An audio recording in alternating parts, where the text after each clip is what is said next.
Hi, welcome to a new video, and today I've brought you someone very special for this episode of People Worth Knowing About, and this is William Kamkwamba. So William Kamkwamba was born the 5th of August of 1987 in Kasungu, Malawi, into a family of farmers. He was the second of 7 children and he was the only boy. Since he was very young, he showed interest in repairing devices like phones, broken phones, repairing radios, repairing anything that had to do with electronics. He liked to kind of, fix little things, and he was really interested in electronics. But unfortunately, in 2001, there was a severe drought that affected his village. So for this reason, he had to drop out of school. He had to leave school because there was no money. His family could not afford him going to school. He had to support his family in order to survive. There was lack of resources because also the government, as far as I'm concerned, the government sold some crops, some land, some of the resources they had, and now surviving because they were farmers, they lived of the land. Now they were just left to face a very hard situation. And the last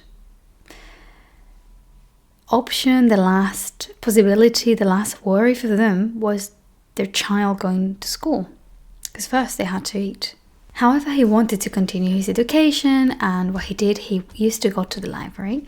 In there he found a book called Using Energy. Bear in mind, William did not speak in English, so even though he loved electricity, electronics, repairing things, and being educated, when he grabbed this book called Using Energy, he had to learn, and in fact he learned by the illustrations. He learned from the images, the pictures that the book had.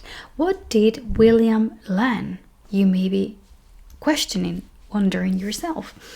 This book, these illustrations taught William about wind power. Okay, and this is what changed everything. This changed everything for him and for his community and for his family. So now, using recycled materials like bicycle parts. Okay, so there was a bicycle probably that wasn't usable anymore. It could not be used. So he took the bicycle parts and eucalyptus wood. Okay, and he built. Guess what? William built a windmill, and it was a successful windmill. Now, this wasn't an easy task, but this windmill that he built that was successful had 12 watts. I believe it had 12 watts, if I'm not fully sure, but I think so. And this had enough power to make work 2 radios. Like, to me, that's like a big deal. Like, hello, 2 radios functioning because of your windmill. Hello, amazing. And also 4 light bulbs. Imagine having light at home, 4 light bulbs. That is a massive success. So with his windmill, I hope I didn't say it wrong before, because I don't know if I said wind power. With his windmill, he could light up 4 light bulbs and 2 radios. This was a massive change in his community, and especially in his family. And what did a wind-powered water pump do? Well, it provided clean water. A massive deal as well. In a community that was lacking resources of all kinds. So now they had clean water. And you're probably wondering, how did he become famous, right? How did this happen? What was the jump between him being in Malawi and helping his community? His story ended up reaching out worldwide, right? And how did this happen internationally? So it happens because, as you know, the Daily Times, I'm sure this name rings a bell, published an article about his achievement. Okay, I am not fully sure how they found out, because I don't know how they find out a boy in Malawi built a successful windmill by using illustrations in a book. But I am guessing that somehow people talking, somehow it led to them finding out, which is still quite of, but it's such a big thing. It's such an outstanding thing what he did, that it doesn't surprise me that international presses will find out. So the Daily Mail found about his invention in 2006, and this led to William being invited to do a TED Global Speak in 2007 in Tanzania. And he shared his experience, how he did it, what he used, the materials that nowadays we know that he used. And I also want to point out that after this TED talk, he was admitted to the African Leadership Academy, in South Africa. And later he went to university, to Dartmouth University in United States. And guess what? William, not only he did go, but he graduated in 2014 with a degree in environmental studies. Amazing. It matches so much what I loved. And today William is an engineer working on sustainable innovation projects in Malawi, where he was from. And I love this. I personally knew about his existence because of a movie you probably know, The Boy Who Harnessed the Wind. I didn't know that it was a real story. But obviously watching the movie, it probably does say it at the beginning, but maybe I was in my own world, okay? But like, I remember when I watched it, I was like halfway through, I was like, I think this is real. And then I checked it and I could see the picture, the story, and I was like, wow, amazing. The movie explains very well what I just said, what he did and how he did it. And it's just a beautiful and it's a very emotional movie. It really gets to you in a beautiful way. And this movie, came out in 2019. And it was directed by Chiwetel Ejiofor.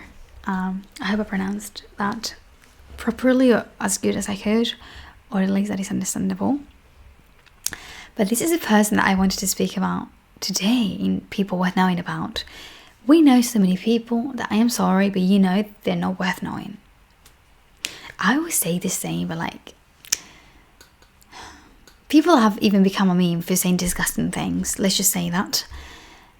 And I don't blame them. The world has become a place of ridiculous things, and people get famous for stupid things. People before, in the old days, became famous for things that made sense. But nowadays, there's thousands of people. There's a girl in America, is the one I mentioned. She got famous for saying a stupid sentence. Really disgusting, to be fair.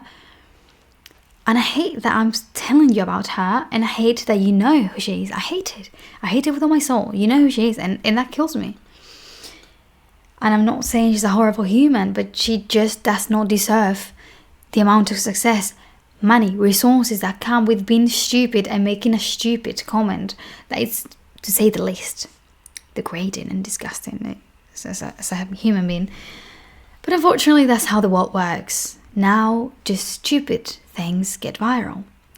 And somehow, to be able to create a space where things that are not going to go viral, but at least if you like to, from time to time, get to know about the existence of a cool person, someone that actually did something amazing, well, it will make me feel better. I mean, it makes me feel better because I already do it. It's just the fact that I dig and dig. It's not like I watch videos of someone talking about people worth knowing about. But that's why I'm doing this, because I love talking about people worth knowing about, and then talking about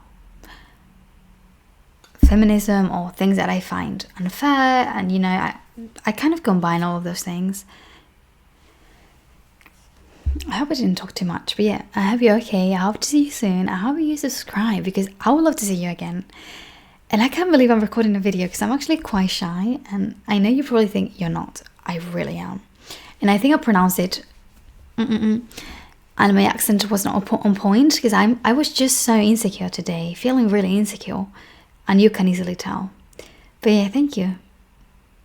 I hope you're okay, and I hope now you know who William is. Yeah, thank you. Have a beautiful day.